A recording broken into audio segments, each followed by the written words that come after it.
so many eyes on the state races tonight.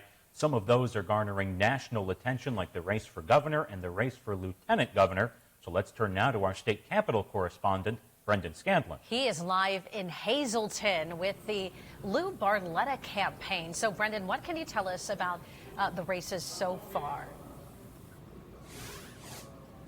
Well, good evening, Ethan and Eva. Yeah, and kind of getting back to what Elspeth was just saying, that from what I've heard from sources, voter turnout has been a bit lower than previous years. Now, keep in mind there are still a few hours where voters can get out, head to the polls, cast their ballot, and it's still a bit too early to tell for sure whether that lower turnout may hurt or help candidates, which candidates.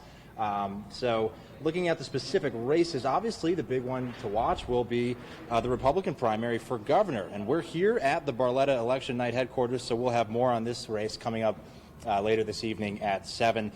For Democrats, Josh Shapiro, who recently tested positive for COVID, is running unopposed in his primary, and the winner of the Republican primary later this evening will be facing off against Shapiro. So another thing to watch is the race for lieutenant governor, both in the Democratic and Republican primaries. Austin Davis has been campaigning with Shapiro for months, so whether he can pull in enough votes to hold off other Democratic candidates like Representative Brian Sims, we'll find out in just a few hours, more than likely. So again, a crowded field also for the Republican primary for lieutenant governor. We spoke with one of the candidates, Jeff Coleman, as he casted his vote alongside his family this morning just outside Harrisburg. Listen to what he had to say.